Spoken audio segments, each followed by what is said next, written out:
or why? Let's ride. What are you doing?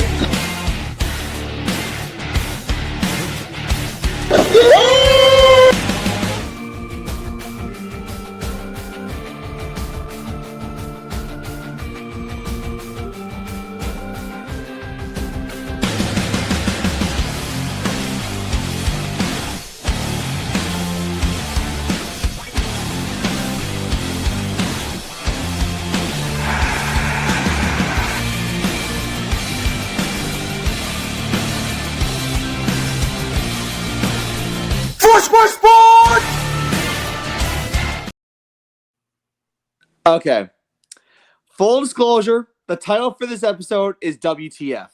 There's a lot of stuff going on in many avenues.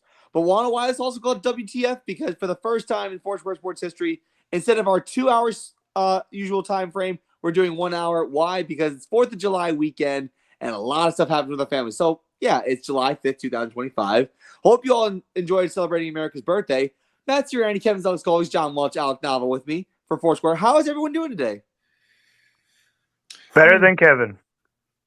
I'm doing fine now that I'm doing the show with you guys. I'll just say that. Well, at least you're honest, Kev. At least Kevin's being honest with us and actually just saying what's on it. Well, he's going to go into a big vent when we get into baseball because there's only one topic in mind. We're supposed to talk about the Mets slumping and they beat the Yankees. Twice. Oh, man. Yep. Actually, you know what? For purposes of content and maybe getting a TikTok started, let's get into Major League Baseball. I hate to do this to Kevin because, so for those of you who are in the New York City area and you watch the Subway Series, Yankees lost 6-5 to the Mets yesterday. They lost 12-6 today to the Mets. They've already lost the Subway Series Part 2. Yankees have been on a pretty big slump. They're now 6-14 in their last 20 games, basically since they swept the Royals for the season series. And I can honestly tell you, the look on Kevin's face is just, it's telling. But from my perspective, because I'm a Yankees fan, I got to get my stuff in here. I don't understand how this team could fall apart the way they did. They had a 7-game lead in the AL East, a division that should be winnable because the Blue Jays are soul-searching. The Rays are playing in our ballpark. The Orioles have fallen apart, and the Red Sox are literally just tearing themselves to shreds. And now here we are. The Blue Jays are now, 2 or 3 games in first place. I don't know if they beat the Angels, but if it's 2 or 3, whatever, they lost. No, they won. They won by 1 division lead for the Blue Jays. Can you imagine a 10-game swing in a matter of 3 or 4 weeks? This is unacceptable. I've had enough. Things need to change. And I asked Kevin before the show even aired, can we fire Aaron Boone already? And Kevin's like, if only it were this easy.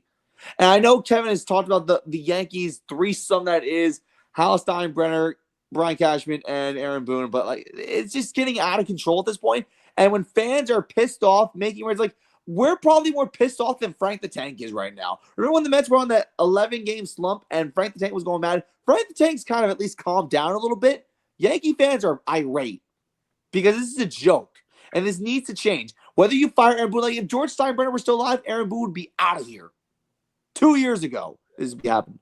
So I can't take anymore. I know we have an hour in this, but I got to get into Kevin here because Kevin has been literally sized up for this whole thing. So Kevin, have your piece. This isn't a Fresh Finder, by the way, so you can say whatever you want. Okay. I have had enough of this Yankees team this season. This is not 2023. It's not 2023. We're better than 2023. But it's starting to look like it because the Yankees are just not playing like themselves. They have lost now. They've had 2 6-game losing streaks. The first time they did it was literally less than a month ago where the pitching was so good and the offense was very bad. Now they have a 6-game losing streak now where the hitting's good, but the pitching is bad. It's pick one, because I cannot take any more of this team. I don't know what the exact number is with our runners in scoring position. It's got to be 5 for 80 something. It's so bad. We are hitting 110 or something with runners in scoring position. Get Anthony Volpe off of my team, please. I don't care if he's 24 years old. I don't care if it's only his 3rd season. He had his Gold Glove awareness rookie season. He's fallen off a cliff since. Get him off my team. He's left how many runners in scoring position? How many runners left on base? 162, 63, something like that. It's only increasing by the game. That's the most in baseball. I get him off my team. I don't care that he hit a home run today. Get him off. He needs to go working at McDonald's, pumping gas in Jersey. He is a garbage teammate on this team, and he's not resemble what the New York Yankees are about. This entire slump is not what the New York Yankees are about. The pitching has been garbage, and Garrett Cole getting hurt sucked. Losing Luis Heel sucked, but we're going to get him back in like a month's time. And now Clark Schmidt is hurt, and he's going to have with a UCL tear. He might need Tommy John surgery. So great. That's now 3 starters that we don't have due to injury, which is awesome. But now and only now do we decide to bring up Cam Schlittler for next season, who is in the minors. And that's another thing. We don't care about our prospects at all. There's no sense of the word in where Brian Cashman or Aaron Boone don't want to adapt to changes for this team. If there's a slump, you need a spark, why not call up your prospects? Why not call up George Lombard Jr.? Why not call up Rock Riggio? Why not call up Spencer Jones? Why not call up Jesus Rodriguez, who can play third base and catcher? 2 areas which we desperately need to address right now. We are losing on fundamental baseball. We can't block a ball for some reason. We always throw wild pitches. We can't have a clean first inning anymore. We can't really hit with runners in scoring position. Jazz looks lost at third base defensively. Why are we still playing Jazz at third base? Move Jazz to second base and then move DJ or Peraza to third and get Volpe off the team and call up Spencer Jones. These are minute things that you should not be messing up on. It's minute details is why we're losing games. We were up 5-4 last night, and then Jeff McNeil hits a go-ahead to a home run, and Weaver's looked lost ever since he got back from the IL. It's just garbage. Like the injuries are piling up, and the season is going into a downward spiral. We had a 7-game lead in this division. It's all gone, fizzled out, and we're now behind 3 games now to the Toronto Blue Jays. You know what? They deserve it because this team is not going to go anywhere if we're not going to adapt and make changes. Boone needs to be fired yesteryear. Brian Cashman needs to be fired. What is it going to take to get Boone and Cashman out of here? It took an 82-80 season in the year 2023 to finally get Cashman to make a move and say enough is enough. Go get Juan Soto. Awesome. Made the World Series last year and lost. What happens this year? You lose Juan Soto to the Mets, your town rivals, based on $5 million and a year less. And he's been absolutely kicking our asses this series so far. Yeah.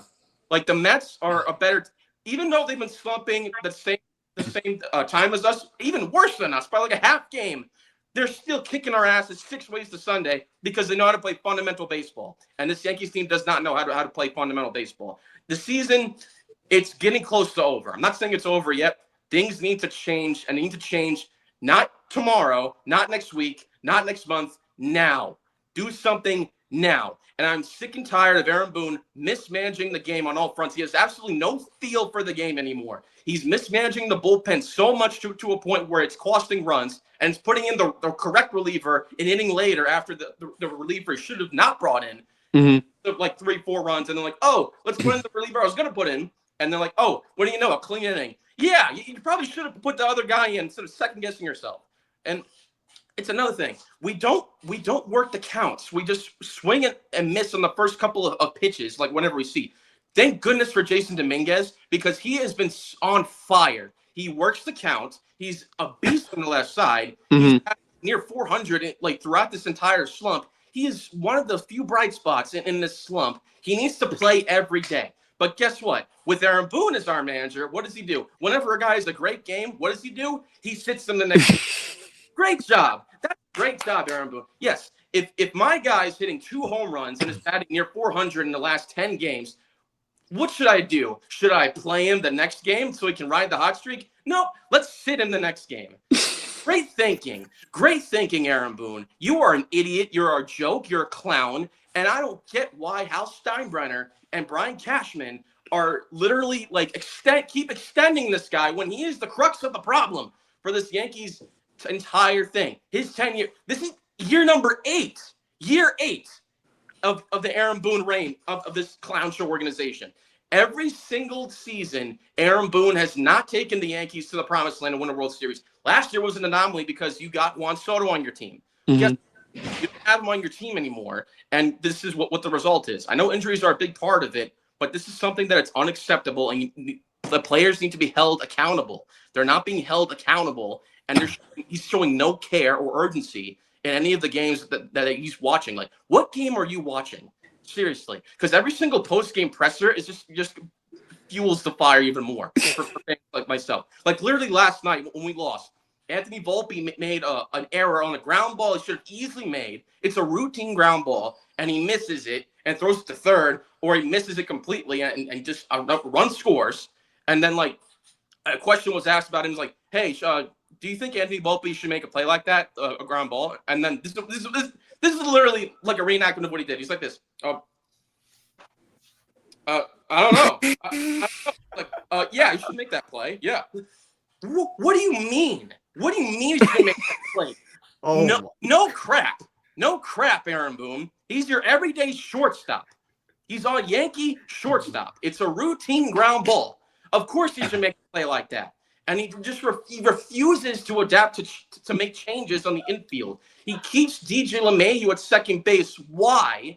When he's at the start of the season, it was him, Cabrera, and Peraza that were competing for the starting third baseman position. So why are you playing him out of position? Why are we catering to a washed up 30-whatever-year-old DJ LeMahieu at second base when for the team you should be putting Jazz Chisholm at second and DJ at third? Stop catering to DJ LeMahieu when he doesn't deserve it, okay?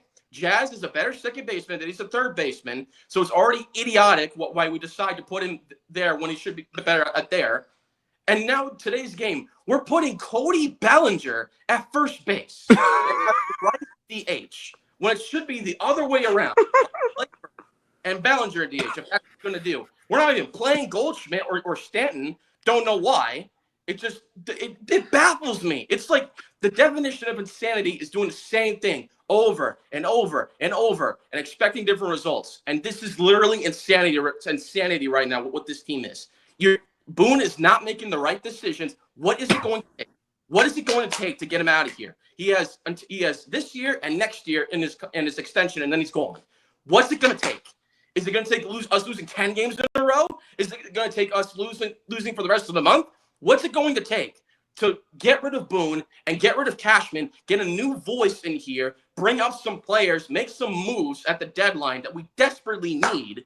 We need a starter because Clark Schmidt is done for the year. We need a couple of relief pitchers because, God help us, this bullpen has been awful the past 5 games, and we desperately need it. We need a third baseman, a true one, like Eugenio Suarez, Nolan Arenado. But guess what? We make a minor league contract deal with Heimer Candelario today. Yay! Good job, Cashman. That's the answer. That's going to save our season, right? Screw Cashman. Screw Boone. Screw Hal for egging this on as long as he has. He's not his father. And if he was George, if he was still alive, they would have been gone in half a second, not even for a half a year. Cashman is the crux of the problem. Hal is egging it on. All he cares about is this.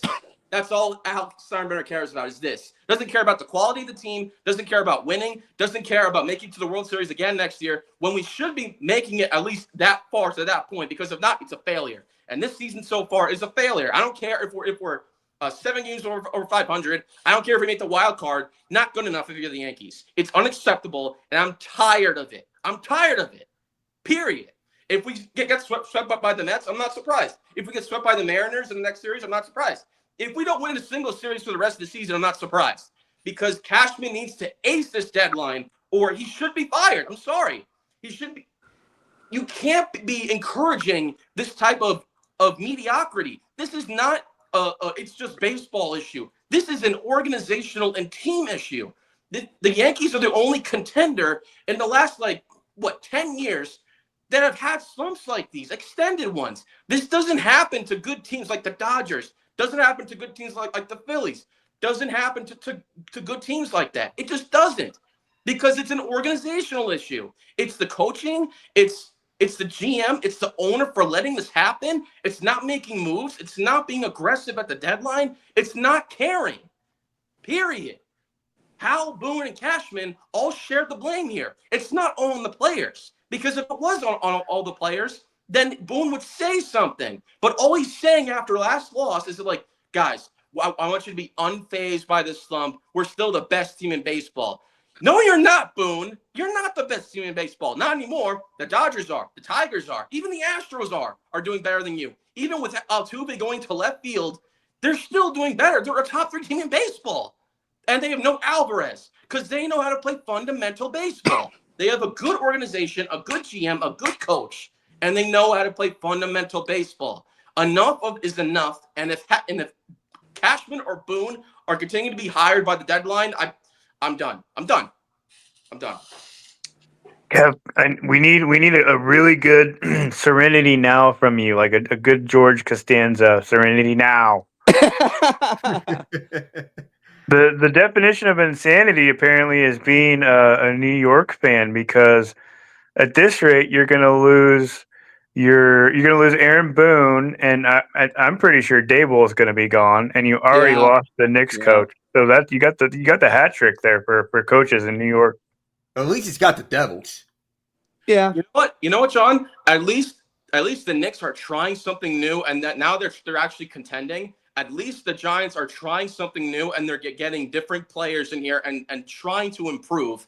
And the GM knows to get better players, and they had a good draft. At least they're trying, and they're doing something. The Yankees are doing none of that. The front office between the Yankees, Giants, Knicks, Devils is night and day. At least all those other front offices of those teams are trying something to improve the team. They care about the status of the team, but the Yankees front office doesn't give a damn crap about this team. That's the bottom line. I wish we had this on Rated R. I genuinely wish we were not a PG-13 show, because if this was a Rated R show, I can only imagine what would come out of Kevin's mouth. Because All the 4-letter words were his hand claps. I don't know if you noticed that or not. Everyone of where we are located at, we're all going to get bombed with all sorts of such curse bombs that are being dropped from Kevin, as this was Rated R. I've never seen Kevin be in New York before, but all the hand gestures were bad words. all I know is if we need, this would be all 13 bad words would come out. It would be like the red light where Mr. Krabs kicks the rock. And might have to flee. Where that is, we don't know. But okay, I'm done. That's how we start off an episode called WTF, folks, because that literally had to come out. But I agree with Kevin on everything he said, because first off, if the Yankees gave a damn about everything, they make changes, but they don't make changes. They literally just do the same thing over and over and over again. And other than Judge, and other than maybe a couple other players, the same people that you expect to improve, they don't improve. They just have the same level of confidence as ever. And Anthony Volpe should be kicked off the team for hitting Judge in the face with a baseball. That should be like the final offense, because that was embarrassing. It's all over Twitter now, and Aaron Judge is not happy about that. Yeah, Boone was confidence is arrogance. It's just baseball, guys. It's just baseball. Yeah. No, it's not just baseball. It's just incompetence. Yeah, and when you have too much arrogance right towards you because of that, too much confidence, too much arrogance will cause you to get leapfrog. Who at Toronto taking the AL East lead, though? I honestly, like the fact that they're up by 3 games when they were down by 7 games is actually kind of it's extraordinary. That's really what it is. It's extraordinary, because I would never have imagined back on May 20 whatever that the Toronto Blue Jays would be up by 3 games over the Yankees. Good for you, Blue Jays fans out there. Good for them as well. Keep this momentum up. Honest to God, I hope the Blue Jays do win the division, so maybe that'll actually some change will come for the Yankees. I hope they do. And honest to God, like Randy Couray and I think David Smith deserve to celebrate the Blue Jays, because this team, this Yankee team is dog crap. I wish you could say another word. They're dog crap. They're literal excrement, feces, hogwash, whatever you want to call it. That's what they are. Oh boy. Okay. I'm going to give Kevin a chance to breathe. We're going to get in NHL, because I know Alec is all over. Nick Eller's going to the to the Carolina Hurricanes, and I know that Mitch Marner went to the Vegas Golden Knights. Alec has been all over the free agent market. The Rangers picked up a couple players earlier this week. The Devils, I think, signed someone as well. So, Alec, this is all you, man. All right. Even though the Hurricanes went to the Eastern Conference Final this past season, it was clear that we overachieved above our weight. So it was clear we needed to go big game hunting. First step, and one of the first steps we took was extending Logan Stankoven. 8 years, $48 million total. Solid piece of business for who we got back in the Mikko Rantanen trade, along with those 2 first-round picks. He is someone that we need to keep because he is on the final year of his entry-level contract. Good secondary score, but on the future, he's going to blossom into a top 6 piece and someone that we're going to keep for a long time. Second step, Eric Robinson. Coming off a career year at just 1 year, $950,000. Now he gets his first first $1 million deal of his 8-year career. He's kept on along the bottom 6 until he's 34, which is solid. The first step before Nikolai Ehlers was Keandre Miller. And say, this is something of a win-win situation for both the Hurricanes and the Rangers, because for the Rangers, while they did give up Miller, they get a first, a second, defensive prospect Scott Morrow, and the necessary cap space to sign shutdown defenseman Vladislav Gavrikov. 7 years, $49 million total. And up at the top pair of Adam Fox, he's going to do wonders there. His game really blossomed with the Kings. So good for you, Matt, for your Rangers to get Gavrikov. Miller, on the other hand, Carolina is banking on the chance that he bounces back to 2023 for him. That was his best year of his career. There's a reason for optimism for Rod Brindamore Company that he will fit in seamlessly in Carolina. So, and that 2023 is evidence of such, considering that this is a deep defensive core, and this is one of the top possession teams in the league. Miller is, of course, a defensive possession heavy defenseman, and while the last 2 years were down years for him, he can bounce back in a system that benefits him. And he's a big shot blocker and a heavy hitter. Not to mention about Alexander Nikishin's potential getting him to the lineup on a full-time basis, which is why we had to let Dmitry Orlov walk, with him going to San Jose on a 2-year deal. But the big fish, Dave Free, the possible destinations for Ehlers were 1, Carolina, 2, Washington, and 3, by some miracle, Tampa Bay. But for Tampa Bay to make a move, they had to trade someone away for that to happen. So they were out of the running. Washington was in the running until Ehlers decided to sign with the Hurricanes. And this is huge because I can't remember a time in which the Hurricanes signed a big-name free agent among skaters. Because the last big-name free agent we signed was Freddie Anderson. He's a goaltender, by the way. But I'm talking on the base of skaters. Yeah. And while Ehlers isn't the answer to second-line center that's been constantly asked, we needed this because we've been looking for a top 6 winger ever since Jake Gensel left for the Lightning and Rantanen got traded to the Stars. But Ehlers, he's coming up a 24-goal season, which in hindsight, he would have been on pace for 29 goals and 75 points if he played in all 82 games. The only other 70-point scorer that we had was Sebastian Aho. Seth Jarvis is a solid top 6 piece, and Andrei Svechnikov may have bounce back potential. And while we don't know if he's going to be next to Aho, if he's going to anchor his own line, I hope that he is anchoring his own line after years of having his even strength ice time limited in Winnipeg. But the only question I have left for Carolina is, what do we do at second line center? The Jesperi Kotkaniemi experiment has sailed its course, and we need an upgrade here. Could we look to Florida to get Evan Rodriguez? I mean, they're over the cap. They just kept their big free agents in Sam Bennett, Aaron Ekblad, and Brad Marchand, which is all earned. But it creates a big question mark because they're going to have to trade someone away, and I would believe it may be Evan Rodriguez. If not him, could we look to Dallas to take advantage of their salary cap situation because they too are over the cap? Could we get Tyler Seguin because it would be the obvious piece, but he has a no movement clause, and he's going to have to approve such a trade before he gets moved. Anyway, it's significant for Carolina, and if we could get that second line center, we could seriously challenge the Panthers for the Stanley Cup. I think the Hurricanes are on the right track to compete with the Panthers. I think that they getting Nick Ehlers, I thought was a really good start to this. And you mentioned the Rangers made a couple moves, getting Taylor Radish and getting what's his face Dowling. But the thing with me is they need a fresh start because The Rangers are coming off a disappointing season. The year before, they won the President's Trophy. Now they fire Pete Laviolette. So now they had to restart and reset. They traded a couple guys away. So they figured that they had to restart somehow. And I think that this was a good way to do it. And the Devils, they signed Connor Brown, and they also extended Jake Allen and Cody Glass. How do you feel about that, Kev?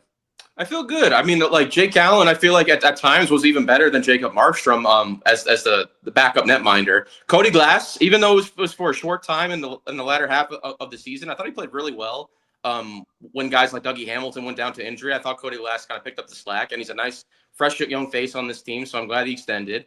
Connor Brown, I'm like that's a very interesting move because like, he's a wheeler and like he can be a great secondary scorer, which is what the Devils desperately needed after losing guys like Dowling to the Rangers. They lost Curtis Lazar, I believe they lost as well, and they also signed Daganov from the Dallas Stars. I really like that move, even though it's only for 1 year. You need another guy who can score in the secondary position in case guys like Jack Hughes and Luke Hughes both go down. You have other guys that can score like Timo Meier, Dadanov, Glass, and all those other guys that can get you on the secondary unit. So I really like the moves that the Devils made. Yeah, listen, I think they can't have what happened last time with Jack Hughes going down before the playoffs. Yeah, that was pretty much the end of the season. They just got to be healthy. Yeah, health is important, but also having depth is important as well. I think that's exactly what the Devils did. Yeah. All right, now we're going to go into the NFL because we did have a major development. There was only one major development. Well, really two if you count Aaron Rodgers announcing that this is his last year. But Aaron Rodgers announced that 2025 could possibly be his last year in the NFL. We kind of saw this coming. If you watched 2024, you knew he was kind of on the decline. Even though he threw 28 touchdown passes, which is still pretty good for his standard, it's not good enough. But Jalen Ramsey was also traded to the Pittsburgh Steelers. Hold on for a second, Alec. The Dolphins traded away Jalen Ramsey and Jonnu Smith to the Steelers in exchange for Minkah Fitzpatrick and a pick swap. But I want to get to our NFL guru here, John Welch, about this whole thing. So, John, first I want to get into the Aaron Rodgers of it all, this being his last season. Did you kind of see this coming? And if so, what was the initial sign that you saw? Okay, maybe this is it. Well, I honestly don't know that this is his last year. I think if he's comfortable and has a decent season, I think he's going to try again. The Steelers are going to be in the mid-teens as far as their draft picks go, which puts them out of the running for a decent quarterback. So I wouldn't be surprised if they go one more time with him next year. Now, the interesting thing about this team is its age. Rodgers is 41. Cam Hayward is 36. Darius Slay is 34. Robert Woods is 33. Cam Johnston is 33. Jalen Ramsey's 30. TJ Watt will be 31, but by the time we start the season. And Jonnu Smith is 30. DK is a head case. They have Arthur Smith as their offensive coordinator, which means they're going to play 5 tight ends and me probably. But, so it'll be a really, really interesting season. If Aaron can stay healthy, if he can build some chemistry with DK and Robert Woods, I think he goes another year. I think the Steelers paid a lot of money to go 9-7, and I think they're a little bit older than they need to be. But I think it'll be really exciting to see what they can do against the Bengals, who don't have a defense at this point. Nope. And the Browns, who are trying to figure out what they're doing at quarterback. So I like the team. I'm excited to see what the Steelers can do. They haven't paid TJ Watt yet. No. So that's an interesting question. But like I said, with everything going on, I don't think this is Rodgers' last year. I mean, it would, if this is Aaron Rodgers' last year, and he said this on the Pat McAfee show that this could most likely be his last year, it would kind of be a low blow to the Steelers because you're looking at the possibility of maybe having Will Howard be your starting quarterback next year if Aaron Rodgers does decide to retire. But even then, like 1 year of Will Howard digesting Aaron Rodgers and absorbing what he does is not a lot of time. I mean, we've seen guys like Jordan Love get 3 years watching Aaron Rodgers. We've seen Aaron Rodgers have 3 years of watching Brett Favre before they start, and look at how they're doing. So I think for Will Howard's sake, you'd want at least 2 years of Aaron Rodgers under center to play for the Steelers. And if the Steelers go above 500, which I think they're going to go above 500 with Aaron Rodgers, because this looks like the team to do that, and they go above 500 every year with Mike Tomlin, so it's kind of given that this is going to happen, then I think it will work. But I think it also depends on what John said, which is how Aaron Rodgers feels after this season. And if he plays well, then I guess you could ride with it for another year. Now I want to go to our Steelers fan here about the Jalen Ramsey trade, because when Jalen Ramsey left the Dolphins, I'm actually surprised that Jalen Ramsey actually went to the Pittsburgh Steelers, because I feel like Jalen Ramsey has had really good seasons. I think Miami is a better team than Pittsburgh on paper, if you ask me. I think that Pittsburgh is an interesting team because they have a lot of talent. I know age is a big problem because you got guys who are 30 and above for the most part on that team, but they're trying to improve the safety position. Now, as far as getting rid of Minka Fitzpatrick and sending him to Miami, that might be a little bit of a complicated scenario, wouldn't you think? It would be, because Minka, for as solid as for as elite as he was his tenure with Pittsburgh, in recent years, he just hasn't had that same impact. And teams have wanted to avoid throwing towards his direction. When getting him to Miami, he now pairs up with Javon Holland. Now, Minka, he was a free safety for his time with the Steelers. Going back to Miami, does he slot a strong safety, or does he go sticky around at free safety? Do you shift Javon Holland to strong safety as a result? For Ramsey, it does give a 1-2 tandem of him and Darius Slay on the secondary. But that safety position comes with a lot of questions. Deshaun Elliott was solid in his first year in Pittsburgh at strong safety. And then you're going to bank on Juan Thornhill filling in at the free safety spot. It's a huge hole to fill for whoever wins the free safety position, because I don't expect Thornhill to be a Minka. No one does, because the difference between him and Minka, night and day. But yeah. I still anticipate this defense being still around, gritting and grinding their way through. Thing is, though, with this team being old, you feel like they're going to keep up with fresh young legs, or is the whole retirement home narrative going to spawn up? Because Cam Hayward, Aaron Rodgers, and all those guys I mentioned above 30 years old, that's where it's spawning the retirement home narrative. Now, I would be happy with this trade if we didn't also land Arthur Smith's version of you-know-what, that being Jonnu Smith in it. Well, I'm not shading Pat Fryermuth or anything or Jonnu Smith, but they're talented in their own rights. But I have this ugly feeling that Jonnu is going to be included in a lot of plays in which he doesn't need to be. If we're going to be focusing on DK Metcalf and everyone else, him, Fryermuth, what? I mean, the Steelers are going, well, you can never have one too many tight ends, and they're trying to write this power running scheme and this running scheme between Jaylen Warren and Caleb Johnson. And we're still trying to figure out who our wide receiver 2 is. Yeah. Jefferson, Robert Woods, or slot receiver position going to be with Calvin Austin. It's complicated, but this trade, it's nice. It's on the defensive side, but on the offense,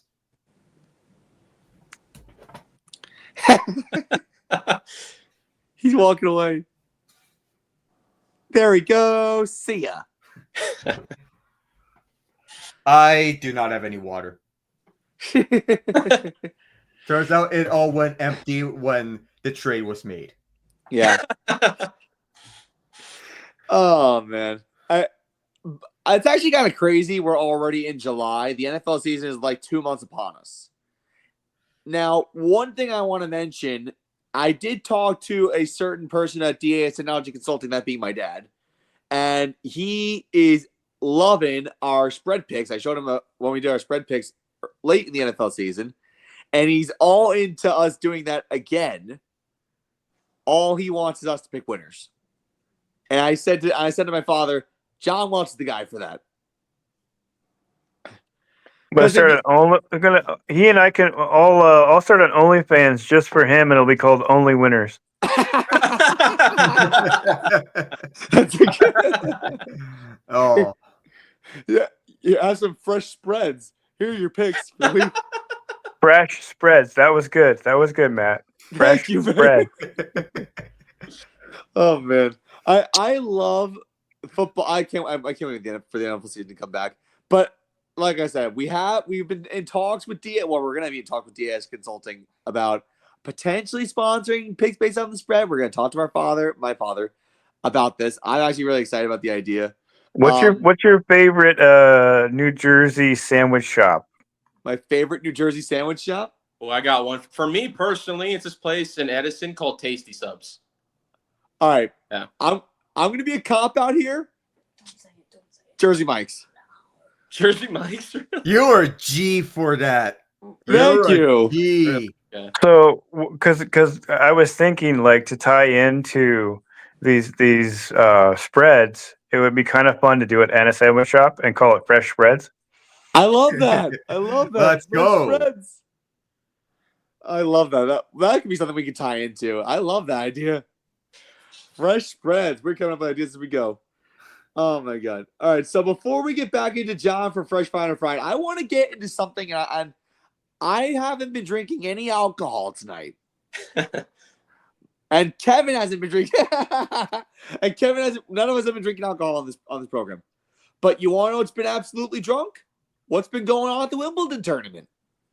So, for people like Kevin and I who digest tennis pretty consistently, for those of you who keep track, in the first two rounds, 36 of 64 seeds were ousted in the first two rounds. Now, usually seeded players, there's 1 to 32 seeds.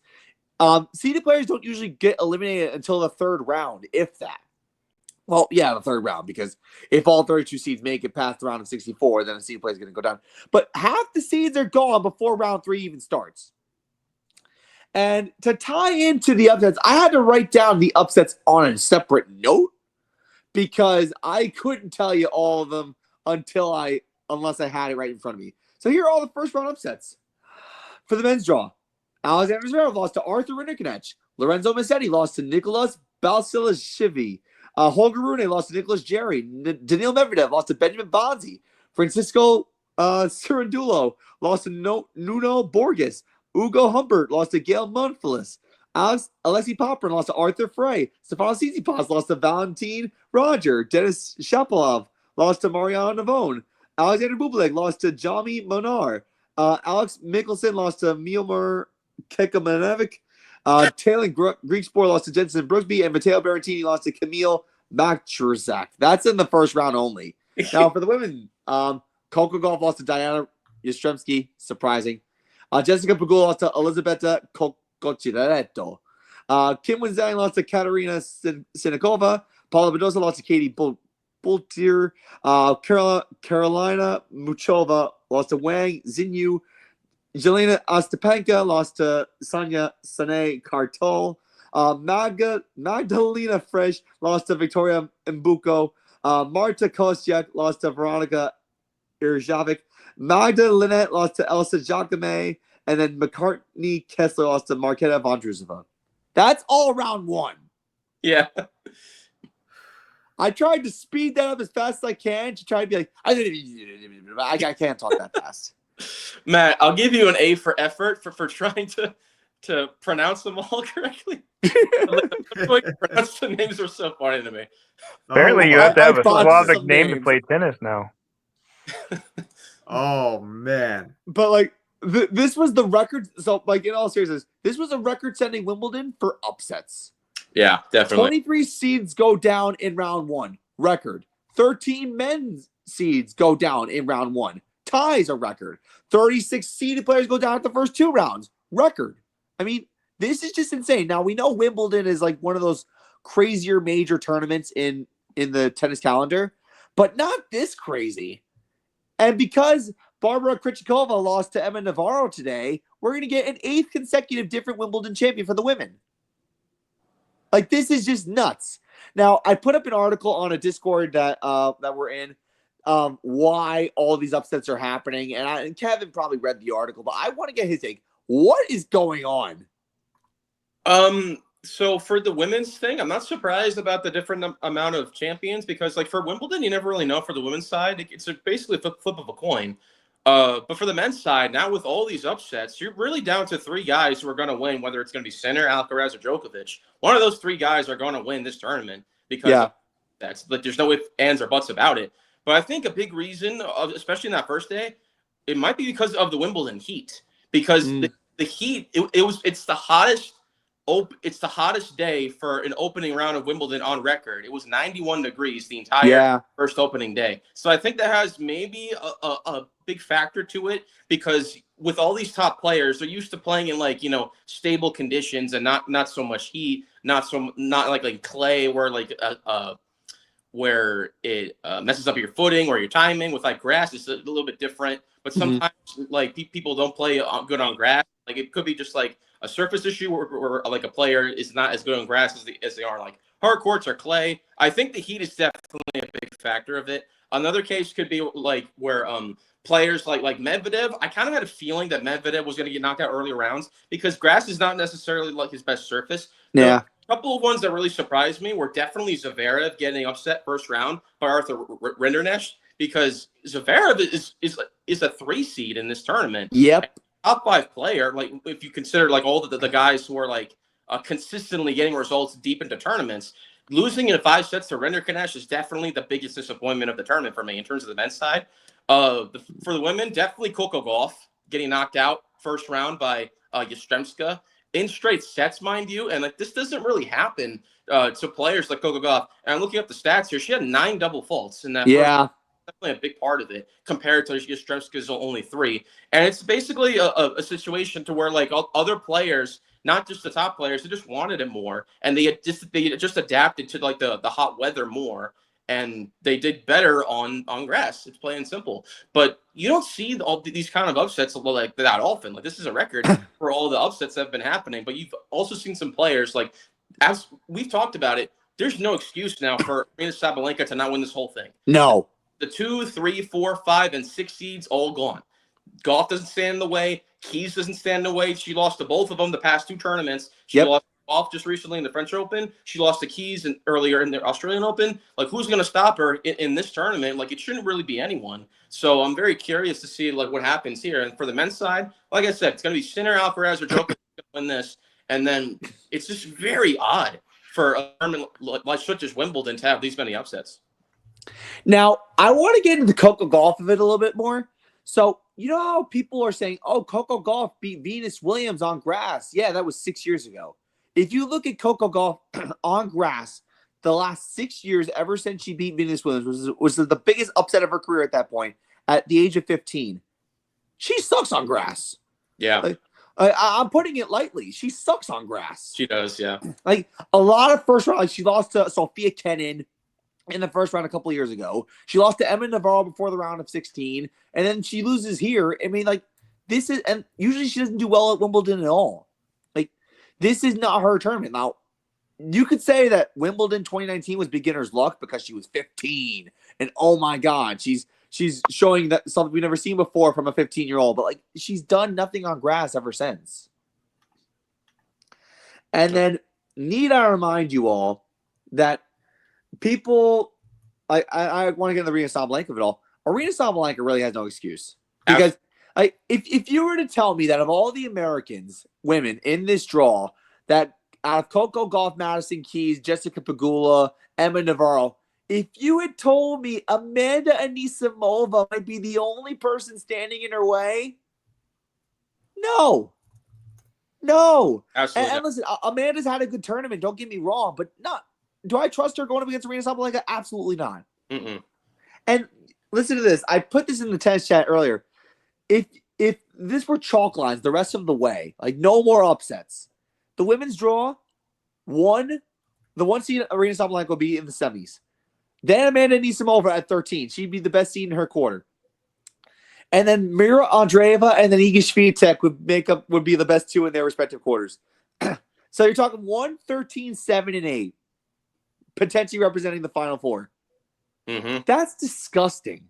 Yeah. That's disgusting because 2, 3, 4, 5, and 6 going down. Like, that doesn't happen too often. And And I want to get into the men's side of it all. And this is where I had to vent a little bit. You vented about the Yankees. I vent about one thing. Go ahead. Can we get rid of this goddamn curfew, please? Because the most ridiculous thing I saw this week was Ben Shelton was one game away from putting away his second round opponent. They had to stop the match at 9:30 p.m. London time when the curfew's at 11 for God knows what reason. Ben Shelton only needed one game. Yep. And he was apoplectic at the umpire because clearly, like, you don't do this. Like, you can't serve one game. Plus, Ben Shelton was surfing really well that day. Oh, yeah. Like, he was impeccably serving. Mm-hmm. And all you had to do, like, just get 4 more points. He's serving for the match. And you stop it right there? Like, give me a break. Ludicrous. Like, why? Like, I know London people are we're all about the etiquette, mate. You know, we really care about people's etiquette, and we want to make sure that people's time is worthwhile here in London. Nope, you're not. You're wasting people's time. You're wasting their money, by the way, because if you're concerned about etiquette with time, you let Ben Shelton finish the match. Mm-hmm. He literally after like he got suspended, he's like, I only need 60 seconds to win the game. Like, you can't give me a minute. Like, that's all he needs is a minute. And it's funny. He took 70 seconds to win the freaking game the next day. So that's more energy and another day he has to dedicate time to that he didn't need to just to win in literally under a minute. It's a joke. It's a joke to his opponent too, who like is like, okay, cool, I survived another day. I got to come up with a game plan. No, you still lose. I'm like, it's an insult. It was stupid. It was so stupid. And realistic, and also if the men's draw was chalk line the rest of the way, which I don't think it's gonna be chalk line because why would it be? The final 4, the best in each quarter. Well, Sinner's been dominant. Can't really complain about that. He'll represent his quarter. Carlos Alcaraz, and even like the higher seeds that are still around, they've even been tested. Like Arina Sabalenka's won in straight sets each of the first 3 rounds, but she's been tested by Emma Raducanu, and even in the first round. And then Alcaraz went through 5 sets with Fabio Fognini, who was playing his final Wimbledon tournament. Yeah, he almost lost the first round. He almost lost. Mm-hmm. And this is the defending Wimbledon champion. So there was that. But anyway, back to the men. If the final 4 by chalk line should be Sinner, Taylor Fritz, who God knows how he's still around, Novak Djokovic, and Carlos Alcaraz. That's your final 4 if it's chalk lines the rest of the way. Mm-hmm. And honestly, I call me crazy, I think we're done with chalk lines. Because I can't say, unless we get to the semifinals and it's Sinner Alcaraz again, I can't see there being chalk lines. Because Djokovic played dominant today. Yeah. But I this tournament's just been wild. Like, this has to be the craziest tournament I've seen ever. For sure. By a long shot. Now, we are at 48 and a half minutes in, and there's only one thing left to do. We'll save our NBA insight on the free agency and trades this past for the offseason on our next episode. But we're only an hour, so there's only one thing left to do. It's time for Fresh Finder Friday, ladies and gentlemen. This is the segment where we vent about one thing on our mind that can be sports related, it cannot be sports related, and who's on the hot seat this week? The last person who hasn't gone in our rotation, our very own John Welch. So, John, you will get 2.5 minutes to vent about anything you want, any sports take you want for 2.5 minutes. And at the end of your take, us guys will officiate your, we'll rate your take, whether being fresh, meaning good, fine, meaning okay, or fried, meaning terrible. John, 2.5 minutes. Are you ready? Ready. Go. I mean, you can officiate it too, but you'd have to throw a sock or something. So mine is sports related, but being that this is the 4th of July Independence Day weekend, I wanted to go off on one of America's biggest failures. And what I'm talking about is the hot dog. I hate hot dogs. I hate that Americans barbecue them. I hate that we do food eating contests with them. I hate that they're $15 at a stadium when you watch baseball. One of my favorite things when I went to the NFL draft back in April was being in the Midwest And in Chicago, I had a 2-day layover, and there were two things that I got excited about: deep dish pizza and a Polish buffet. Now, at this Polish buffet, they had pierogies. They had all kinds of steamed vegetables that I had never eaten before. But one of the good things, one of the cool things that the Europeans do that we can't figure out is forced meat. And I'm talking about smoked kielbasa. I'm talking about bratwurst with cheddar and all kinds of amazing things that they do in Germany with Beer Fest. Out here in the United States, we have bologna, we have spam, we have liver mush. But no, those are all good things that I could actually, stomach and maybe put on a sandwich, put between bread. 1 minute No, remaining. we have to do hot dogs, and I'll do it. Well, I'll do one more. I'll take it to the next level because you go and you buy hot dogs. Guess what? You're getting conned at the grocery store because while you're buying a 12-pack of hot dogs, the buns are 8 packs. So you're getting screwed at the grocery store too because of the buns. So whoever the bread makers were, they're like, "Hey, let's be smart. Let's sell 2 packs of hot dog buns for every 1 pack of hot dog." 30 seconds. So I'm pissed at America for choosing hot dogs to be our 4th of July Independence Day national food. I'm done. Wow. That was very, very efficient. Well done. Oh, That was very well done. I right. would rather see sushi eating contests or have people chug gallons of milk and watch them puke than watch a hot dog eating contest. Okay, Alec, fresh, fine, or fried? you dare disrespect Joey Chestnut like? No, I'm kidding.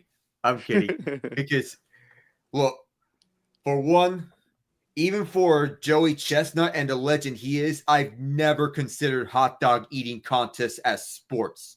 Never have and never will. That's not sports. That's entertainment, for one. But on the other, what John said about you're getting screwed on the stores when you have 8 buns as opposed to 12, sausages for the hot dogs. Yeah, you're basically getting screwed. So, and you're just outnumbering the number of sausages you can attach for the hot dogs as opposed to the number of buns that you have for the hot dogs. What the hell was that? I mean, what even is fair in this market with the hot dogs? What are we doing here? I've only eaten a hot dog once in my entire life. No. And it wasn't Wow. until a couple months ago when I ate my first ever hot dog. But what John explained summarizes this effectively about how screwed this is about about the hot dogs in the stores and all of this with the number of sausages and the buns. But in terms of eating contests, hot dogs of all things, when you could have some Burgers? not burgers. What are we waffling about? Did we I'm trying break to think- Alec? I'm I think we trying to broke- think of something. John, you've officially broken me. You've officially broken me, and I'm giving you a fresh just for that because you managed to break my very brain inside. Okay, that's awesome. We did something on the show that never thought could be done. Kevin, fresh, fine, or fried? Fresh on some parts and fried on other parts. So I'll go in the middle and say fine. So fresh on the parts where I agree, like you are getting screwed for buying an 8-pack of buns whenever you're getting a 12-pack of hot dogs. I think that's ridiculous. Fried on the basis that like the hot dog is just like garbage as it's like a 4th of July thing. I love a good hot dog on 4th of July. Actually, you know what's funny? I had a hot dog literally like earlier today at this place called Yo-Yo's Hot Dogs. Shout out to Yo-Yo's Hot Dogs. They have the best hot dogs I've ever had in my life.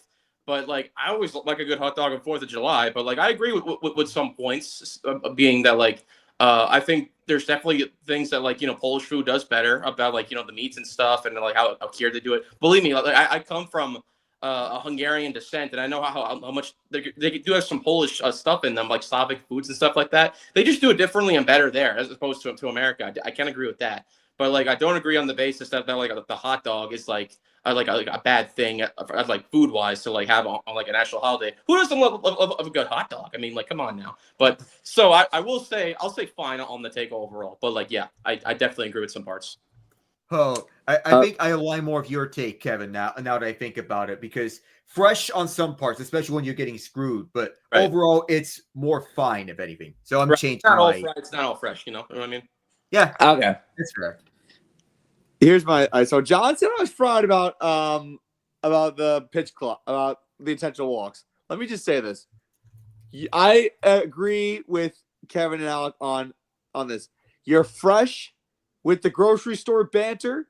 You're fresh on how the hot dog is treated. What you're fried on is you're disrespecting the hot dog eating contest. I don't like that, because this has been a tradition for well over 100 years, if not close to 100 years. And who doesn't love to look forward to Joey Chestnut chugging hot dogs? I mean, the way he does it is disgusting. Let's not get. Best year of my life was last year when he retired. Well, he's coming back. But then he came back and he ate 70.5 hot dogs. He came back, yeah. Yeah, he came back. All right. So first off, grocery stores are fried for bun sausage ratio. Like, I feel like that was fried. But you're fresh on other things. Like, I think the way grocery stores represent the hot dog and the way the hot dog has been interpreted and the way grocery stores sell their hot dogs, that's fresh. I like that. I don't like the fact that you're disrespecting the hot dog eating contest. I feel like that is America right there. We're known for that. We've been known for that for, like I said, a century plus. Go look at what they use to put in hot dogs and you'll change your mind. Okay, maybe I need to see that. But also, one thing I wanted to mention really quick is that I don't know if any of you have read this CNN article, and I don't know if you want to read the CNN article. I'll probably share it in our chat. Apparently, there's a study where if you eat a hot dog, you're taking 36 minutes off your life. Do I believe that? 30 minutes off of it earlier. So you're telling me Joey Chestnut consumes 70.5 hot dogs, and he's probably losing like 35 hours of his life. That's why your favorite hot dog stand is called yo-yos, because they give it to you and then they take your life back. Oh my god! Though I'll share with you what it looks like later. Oh god, please share it to us in the chat. Yeah. Okay, now before we go, we're gonna get into what's new. Obviously, John mentioned the update last time he was here about the antenna for the Seattle radio station. We're looking forward to getting that going when we're officially up and running with the antenna. How is the antenna going? The antenna is on the roof. So I'll when I get one, I'll send you a picture of it. Yes. But we should be live next weekend. Awesome. Let's go. We tested it out. We had there was a Led Zeppelin cover band in the park in town, and we did a trial run with trying to broadcast them. So that was kind of fun. Awesome. That's all good stuff. So it's looking like next weekend we can start putting the show recordings over the air, correct? Yeah. Awesome. Okay, so there's your update right there for what's new. All right. Now, family is really important. I've said it time and time again on the show. The reason why we're cutting the show down to an hour is because my family from Florida dropped in for 4th of July weekend. I've been all over the place setting up a 30-person, 50-person party. But I got to see my uncles. I love them so much. But these guys were so awesome in allowing us to do an hour. God bless everyone on this panel, because I wouldn't have fun on the show without these guys. So, from Kevin, Alec, and John, I'm Matt Sirianni. God bless you all. I hope you all enjoyed your Independence Day weekend, because I can tell you right now, I damn sure did. And again, if this was a rated R show, Kevin would probably get us kicked off the air. So thank God for PG-13. Please treat your relatives 60 and over with respect, because, like SpongeBob SquarePants once said, old people are the greatest. They are full of wisdom and experience. And for those of you who have a relative 60 and over, you should be thankful for them and respect the time that you have with them. Oh, man. But from the four of us, this has been Four Square Sports, where it's sports at its core. Take care, everybody.